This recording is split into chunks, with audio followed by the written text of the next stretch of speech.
Hi, I'm Ivy from California, and I love making lists. To-do lists, shopping lists, list of my strengths and weaknesses, and my life goals. And my #1 life goal is to become a veterinarian. But before I continue, please like and subscribe because if you do, a songbird might land on your window and sing to you. I love animals. When I was 7, I went to the zoo and saw this pretty cat locked up in a cage. Mom, it looks so sad. Honey, don't get too close. I snatched the keys off the zookeeper's belt and let the cat out. I was banned from the zoo after that. Another time, I invited a stray cat and dog into our house. They got so excited that they scratched up the curtains, the walls, and the furniture. My brother's face swelled up like a tomato because he was allergic. When I was 15, I was outside the grocery store and this woman came up to me. Save the whales! Excuse me, have you ever considered being an actor? The camera would love you, and you can make a ton of money. My parents appeared out of nowhere with these huge smiles on their faces. Apparently, the woman was a famous agent who had discovered a ton of young movie stars. Ivy, this is a once-in-a-lifetime opportunity. But I don't want to be an actor. I want to be a vet. The extra money you'd make could help the family and pay for veterinary school. I didn't want to take up acting, but looking at Mom and Dad and the fact that this money could really help us out, I reluctantly agreed. The next day, I signed a contract with the agent. Soon, I was auditioning every day. I booked small roles in TV shows and a few movies. In the 11th grade, I auditioned at a big Hollywood studio for a role in a movie opposite this teenage heartthrob, Roman. I arrived at the audition with cat hair all over my clothes, and I smelled a little funny from volunteering at the animal shelter. I stopped in the bathroom to clean up and ran into Becky, the meanest girl in school. She was also auditioning for the role and was equally shocked to see me there. What are you doing here? I'm auditioning? You'll never get this part. They don't want a weirdo like you. We'll see about that. I auditioned, then went to the park to feed the birds. One of them dropped a little surprise on my head. It just meant that he liked me. The next morning in school, Becky stormed up to me screaming like a lunatic. You cheated! You bribed someone! I know you did! There's no way you could beat me to the part! Thankfully, one of the teachers was around and grabbed Becky before she could attack me. Just then my phone rang, and it was my agent, confirming that I got the part! When Mom and Dad heard, they were over the moon. But I was still not as happy. A week later, I was on set and heard a commotion. I turned to see Roman yelling at one of the assistants. I said decaf, you idiot! An hour later, he shouted at the writer. This dialogue is horrible. Change it, now! The next day, he was even worse. Roman and I were shooting a scene where we were playing with the cutest little puppy. The puppy jumped up and licked Roman in the face. Get that thing out of here. It was bad enough that Roman bullied the crew, but to scare an innocent little puppy was going too far. You're a big, fat jerk. I am not fat. How dare you? Do you know who I am? You're a spoiled brat, your acting sucks, and your movies stink. You can't talk to me like that. I already did, and you know what? I quit. I'd rather get stung by a jellyfish than spend another second with you. My agent called me a dozen times, but I didn't answer. Roman wasn't the first spoiled actor I dealt with on set, but he was going to be the last. I was done with acting. A few days later, a sound woke me up in the middle of the night. Ouch. I charged at the intruder and knocked him to the ground. And then, I saw his face. What are you doing here? I wanted to talk to you. Ever heard of a phone? Did you mean the things you said about me? Every last word. Then Roman sat on my bed and looked up at me with the cutest puppy dog eyes. No one ever tells me the truth. Everyone says I'm such a great actor, and they expect me to be perfect. But I'm not. That's why my last few movies failed, and I just got bitter. I'm really sorry for being mean, but I really just want to do a good job. You're playing a poor teenage boy in high school. It's not that difficult. It's difficult for me. I've never been to a high school, and I'm definitely not poor. So, I was hoping you could do me a favor. What favor? I want to go to school with you, and I want to live like a normal teenager. I'm not sure how you're going to manage that. Your face is everywhere. Then Roman opened his backpack. He pulled out a wig and a makeup bag, and then turned his back to me. 10 seconds later, when he turned around, he looked like a totally different person. Call me Rob. My manager enrolled me in your high school under my new name. I can stay here in your house, and when we get to school, you can teach me how to be a normal teenager. Why do you want to stay at my house when you can easily afford another mansion? Let's just say, I want to get the feel of everything, without my riches and comfort. And your house is perfect. You want to go to vet school and open an animal shelter, right? Uh-huh. But what's that got to do with this? You do this for me, and I'll give you $1 million, making all your dreams come true. At that moment, I saw my future flash before my eyes. I couldn't say no.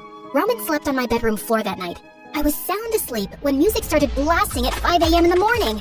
Roman and his personal trainer were working out in the middle of my room.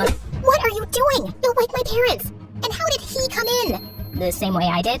I turned off the music and shoved Roman and his trainer out of my window. Honey, what's going on in there? Just getting into shape, Dad. Later that morning, when I went downstairs, I got the shock of my life. Honey, you never told us you had a boyfriend. What boyfriend? Then Roman turned around with an apron and a plate full of pancakes.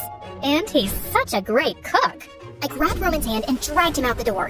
Why would you tell my parents that you're my boyfriend? It's perfect, right? Now I can hang out at your house at any time without causing suspicion. That was not part of the deal. Well, what's your plan? If I'm not your boyfriend, then what am I? We're just friends, genius. I've never been friends with a girl before. The truth is, I never really had any friends either, girls or boys. And I certainly never ever had a boyfriend, but I wasn't going to admit that to Roman. We went to school, and somehow Roman was in every one of my classes, and he always sat in the seat behind me. Whenever he wasn't staring at me, he was mimicking me. He slouched in his seat like me, chewed his pencil like me, and even tried walking like me. Stop copying me. People are staring. Oh, sorry. What am I supposed to do? Homework? I already finished it. Roman showed me his notebook. He'd completed our math homework and half the upcoming assignments in the book. How'd you do that so fast? I had a tutor who was pretty intense. I learned this stuff a couple of years ago. I was horrible at math. It was my worst subject. If you need my help, just say so. I really don't mind. Afterwards, you can show me what normal kids do for fun. Yeah, I guess. Roman helped me finish my homework, and then I took him to the beach to surf, to a pizza shop, to the arcade, and to the animal shelter. I showed him the dogs that were up for adoption, and he freaked out. What's the matter? Dogs don't like me. That's not true. I took Roman's hand and introduced him to Mr. Buttercup, the sweetest dog at the shelter. Roman pet him, and they ended up becoming best of friends. As time went on, I got used to hanging out with Roman. We hung out at school and at home, and we sometimes talked all night. As I got to know him, he was actually pretty cool, and he didn't think I was weird because I loved animals so much. One night we were hanging out on the roof of my house, watching the stars. That's the Big Dipper, and that's Orion the Hunter. It's special. It reminds me of you. How? Orion only comes out during certain seasons, just like you. I still don't follow. There's something different about you when you're with animals. You shine. There's a bright light within you, and I think it's beautiful. I don't see that when you're with other people. Why is that? Animals are sweet and accepting. People are difficult and judgmental. I used to feel the same way. Well, not about animals, but people. But that changed when I met you. The wind picked up, and I started to shiver. Then Roman put his arm around me, pulled me close, and kissed me. My heart fluttered as the moonlight shined down on us. His words echoed in my mind. And that's when I remembered. It was a line from one of Roman's sappy rom-coms. Of course, he was just acting. I pulled away. I'm sorry, did I do something wrong? This isn't a movie, Roman, and I'm not your girlfriend. Not now, not ever. After that, Roman started acting strange. He didn't sit near me in class anymore, and although he was still hiding out in my bedroom, he kept to his side of the room, and I kept to mine. I felt bad for being mean to him. Roman was a self-absorbed jerk, but maybe he was changing. Maybe he really did like me. I caught up with him at his locker to talk. Roman, about the other night. It's okay. What happened on the roof wasn't part of our agreement. I should have never put you in that situation. You just caught me off guard. I never expected that you could be what? So thoughtful, smart, and kind? You're so much more than the characters you play in movies. Orion may shine bright, but the real you is spectacular. You shouldn't hide it, and neither should you. Roman took my hands, and just then Becky and her annoying boyfriend Milo walked up to us with their army of brats. So, who's your new friend? He doesn't have 4 legs and fur. A bit of advice, new guy. Stop wasting your time with Ivy. She's a loser and a freak. Becky and her friends started laughing, and Roman's face turned red.